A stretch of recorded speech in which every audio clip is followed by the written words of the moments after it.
Good day, Crime Talk aficionados. My name is Scott Reisch, and this is Crime Talk, the most fact-driven, unbiased, true crime channel. We are often imitated, but never duplicated.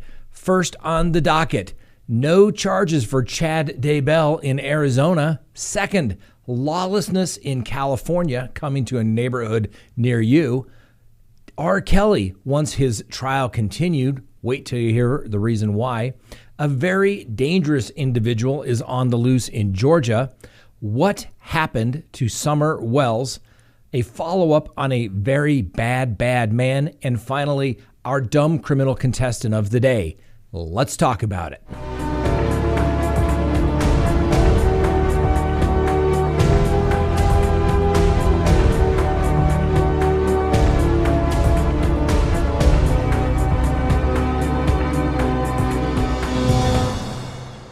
Good day, Crime Talk aficionados. My name is Scott Reisch, and this is Crime Talk. Thanks for watching. If you haven't done so already, please hit that subscribe button as well as that little bell so that you receive notifications of when we go live or put up new content. Let's get straight to the docket today. Breaking news. The Maricopa County Attorney's Office has reviewed the affidavit for an arrest warrant for Chad Daybell regarding conspiracy to commit first-degree murder charges regarding the death of Charles Vallow. The prosecutor's office decided to decline prosecution due to, quote, no reasonable likelihood of conviction. What does that mean? Any influence or involvement that Chad Daybell may have had over Lori Vallow, guess what? He's not going to be charged whatsoever, at least in Maricopa County there in Arizona. Needless to say, he's got his own troubles in Idaho, but at least this is one less problem for him. Now, what does that mean? I mean, they charged Lori Vallow. Why can't they charge Chad Daybell? There were text messages between the two of them at that time. Well, the prosecutor has to be able to prove a case beyond a reasonable doubt. At least they have to be able to believe they can do that ethically, all right? If they don't believe that they can file charges and prove the case beyond a reasonable doubt, ethically, at the time of filing of charges, they are ethically prohibited from doing so. Now, that doesn't mean if some evidence doesn't come forward that new charges couldn't be brought. However, as of this time, it's a no file. Case is basically closed against Chad Daybell in regards to the death of Charles Vallow, unless and if some new information comes about. I guess we'll all have to wait and see. Next on the docket, complete lawlessness in California. All right, take a look at this video. Now, let me give you some context. This is a picture of the Neiman Marcus store in San Francisco. The video is being taken from a shop owner across the street from Neiman Marcus. Well, the shop owner apparently became concerned because there was a smash and grab at their store just a few weeks prior. Now you may say to yourself, what is a smash and grab? Well, you walk in, you smash display cases, and you run out with everything in the display cases. Now, what did our young looters in California desire today from Neiman Marcus? Handbags, lots and lots of handbags. And apparently they got away with over $150,000 worth of handbags at Neiman Marcus.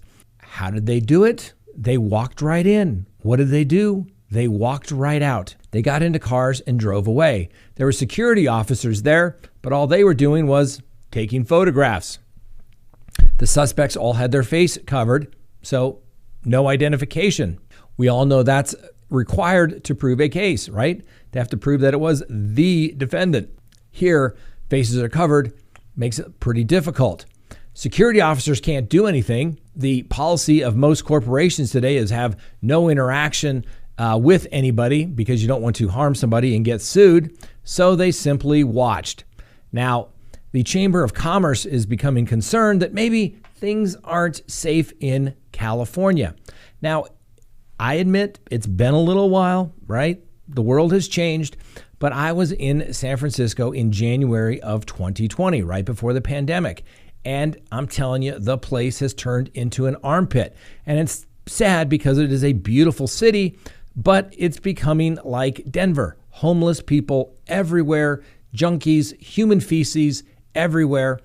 And now even the head of the police union in San Francisco is basically saying there is no law here because there are no consequences whatsoever. And as we talked about last night when we went live on our Tuesday Night Live show, what did I say? There is no law if there are no consequences. Even if all of these individuals were arrested, they would more than likely be given a PR bond and they would be on their way off to yet another smash and grab. Now, yes, we don't want excessive penalties for crimes, but how do you stop something like this if there is no consequence? Many of the stores in San Francisco now closed early. You used to be able to shop at this Neiman Marcus until 10 p.m. Now it's 6 p.m. because they were having too many thefts. I don't know what to say, ladies and gentlemen. I mean, yes, as a criminal defense attorney, it's great. You look like a great guy. You get great results. But as a member of the community, people need to start being shocked and outraged that nothing is being done. Let me know your opinions. Should people be able to loot, rape, and pillage with no consequences? Let me know in the comments below. Next on the docket, R. Kelly wants to delay his trial, which is coming up this summer. As you may recall, we brought you the story. R. Kelly retained a new attorney. That attorney's name was Devereaux Canick, and he filed a motion to continue. Why does he need more time to prepare? He states that because the detention centers are still under COVID restrictions, that he is not able to meet with R. Kelly and go over all of the discovery in the case.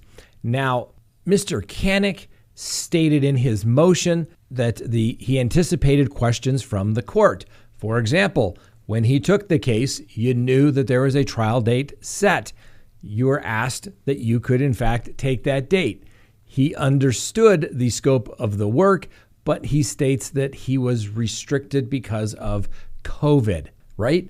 When a trial has been set and it has been delayed, there's been multiple attorneys, judges start to become very cautious that they believe a change of counsel is nothing but a delay tactic in the hopes that maybe something happens to the witnesses. Maybe they don't longer want to participate. They just fall off the face of the earth. Who knows? And we know that there's been some allegations of witness tampering in the R. Kelly case. So I can't imagine the judge is going to give a whole lot of credence to this attorney's case. Why? He already had a team of attorneys working on his case, and he simply joined the team. I'm not sure he needs to be the only one that's going to try the case. But then the court has to balance, that's right, a defendant's right to counsel of his choosing. So the court has to weigh, right, the public's desire to have these matters resolved, as well as Mr. R. Kelly's right to have these matters resolved in a reasonable time under the Speedy Trial Act, but also weighing his right to counsel. Where does that come in? We'll see what the judge does. Maybe he gets a short continuance. However, I don't think the judge is going to be very happy. We'll let you know what happens. Now, there is a very dangerous man on the loose in Georgia right now. Now, this story broke over the weekend, but I wanted to wait for a little more information because it just sounded a little odd. And I wasn't sure what it is, but now it still seems a little odd and it sounds like a tragedy, but a very dangerous man is on the loose. So a golf professional by the name of Gene Siller was fatally shot Saturday at the Pine Tree Country Club in Kennesaw, Georgia. Hopefully I pronounced that correctly. Now what the police believe is that he was basically a random victim. I wouldn't say random in the sense because the police believe that he witnessed another crime taking place. That crime, perhaps the killing of two other men. That's right. The police believe that Siller was shot after seeing a crime involving the homicide suspect, who's still at large, like we mentioned, and the two other deceased men were found in the back of the truck at the scene. Now, detectives have learned that Siller happened upon a crime in progress involving the unknown suspect and the two deceased males that were found in the truck. It does not appear Siller was in any way targeted, but was rather killed because he witnessed the crime taking place. One of the deceased men has been identified as Paul Pearson. It was apparently his truck that was found in the bed of the truck. The other individual has not been identified as of yet. Both were deceased by a gunshot wound. Obviously, both of the men that were deceased had families, but they haven't provided much information as to their family situation. But Siller is survived by his wife and two children, aged 6 and 7. Complete random act of violence. It makes no sense, ladies and gentlemen, but it also shows that it can happen anywhere. You must be on the alert. You must be aware of your surroundings at all times. You just never know when something can happen. All right, let's take a quick recess before we talk about Summer Wells. Please go to CrimeTalkSearch.com, sign up for a background subscription service. You'll be happy you did. If there's anyone out there you were ever curious about what was in their background, now is the time to do it. If you're going to get involved with somebody, now is the time to do it. When you go to CrimeTalkSearch.com, you put in the name, literally millions of public records are searched, and a report is generated. And it's going to give you a report. If they have multiple social media accounts, you're going to find it. If they have multiple phone numbers, multiple email addresses, it's going to be found. And more importantly, you're going to get information regarding criminal history. Hopefully the person you're searching has none whatsoever. But if it's there, it's going to be found. You're going to get everything you'd want to know, whether you're going into business or whether you're going into a personal relationship. You're going to be able to find out the information you want to know. So go to CrimeTalkSearch.com, sign up today. You'll be happy you did. All right, next on the docket, what happened to Summer Wells? Summer Wells is a 5-year-old girl who has gone missing. She's been missing since June 15th. And today marked the 3 weeks since she was reported missing from her Rogersville home after her mother said she left the girl with her 3 brothers, who the family said lost track of her. She hasn't been seen since.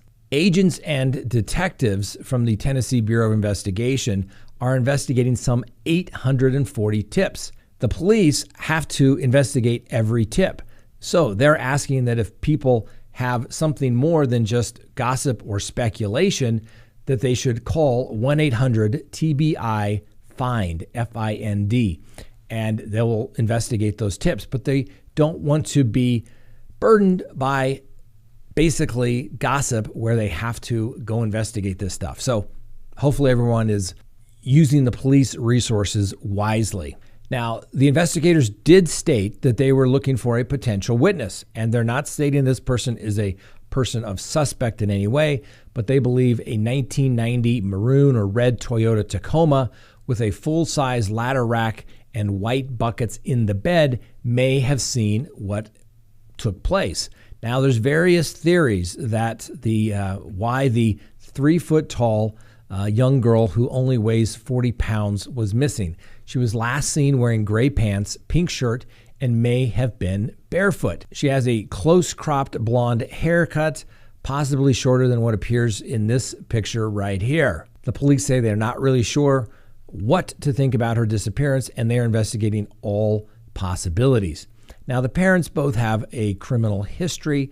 Apparently, the father maybe likes to drink, throw things, and when he was last contacted with the police when they were called to the property, he may have been intoxicated and had a gun. The parents are not suspects at this time. There's another theory that perhaps Summer was somehow lured from the property and was in fact taken by a third party. No one seems to know. The parents have had some issues, but apparently they've reconciled their differences. If anyone has any credible information, contact the Tennessee Bureau of Investigation at 1-800-TBI-FIND, find, F-I-N-D. These type of cases are always troubling. Hopefully she's found safe, but as we all know, as more time goes by, the less likely that will actually be. So let's hope she winds up safe. Next on the docket, let's talk about a very bad man. Of course, we will give him the presumption of innocence. And you may recall Keith Gibson. He was accused of basically walking into a Dunkin' Donuts store and shooting the clerk when she was beginning to start her shift. Well, it turns out Mr. Gibson has gone on a little bit of a brutal crime spree in Delaware, killing 2 people and hurting 4 others. And over the course of about 3 weeks, prosecutors say that he is also the suspect in multiple slayings committed in Pennsylvania earlier this year, including that of his 54-year-old mother. Mr. Gibson has been indicted now on 41 counts relating to his little crime spree in the state of Delaware. More to come in Pennsylvania. In Delaware, prosecutors say that Gibson allegedly shot and killed 28-year-old Leslie Ruiz Basillo on May 15th during a robbery at the Metro T-Mobile store. He also stole her vehicle, according to the prosecutors. In the following month, prosecutors allege Gibson shot and killed 42-year-old Ronald Wright during a street robbery on June 5th. He also assaulted another victim during this incident. For 3 days after killing Wright, prosecutors said Gibson robbed and assaulted other victims. He's also charged with trying to kill one of those other victims. He was also arrested for a June 8th robbery at a Rite Aid.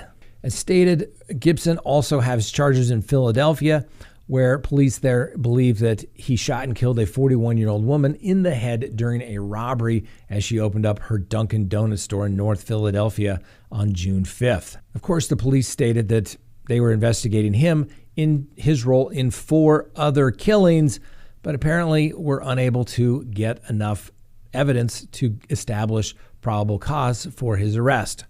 And of course, we all know what he went on to do after that.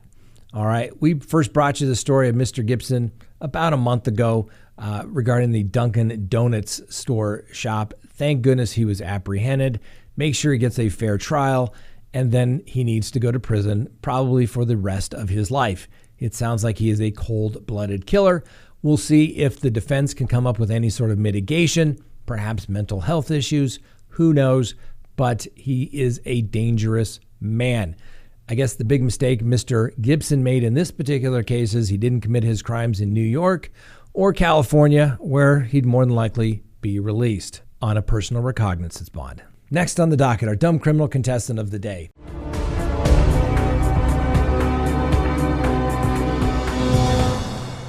Today we have another duo. Please meet Davion Gilroy and Trachea Cohen, 23 and 25 respectively. They are being charged with aggravated assault with a deadly weapon. Now, what crime could they possibly have committed? What is the rationale for the alleged crime that they committed? That's right, aggravated assault with a deadly weapon. Well, wait till you hear this. Of all the food stories that we've covered, what were these two arguing with the manager at McDonald's that forced them to pull the gun and point it at the manager? That's right. They were complaining that the restaurant over-salted their fries. Yes, ladies and gentlemen, that is what the world has come to. Now, fortunately, no one was actually injured. Now, we won't dismiss the fact that the manager probably has a little bit of emotional shock, stress, and a little PTSD, and will probably be emotionally scarred forever when somebody points a gun at his head because the fries were allegedly over-salted. Thank God nobody was hurt. And we're only talking about Davion Gilroy and Trachea Cohen as our dumb criminal contestants. Dumb criminal contestants who are going to prison. Once again, what the hell is going on in the world, ladies and gentlemen? I think the world has lost their mind. I don't get it when we're pulling guns on people over fries. over salt on fries, to be more specific. And then we have people robbing and looting the Neiman Marcus store. I can tell you, the customers at Neiman Marcus aren't going to stand for that. They're not going to go somewhere if they don't feel safe. The streets need to be safe, ladies and gentlemen. All right. Thanks for watching Crime Talk. That's all we have for you today. We'll see you next time.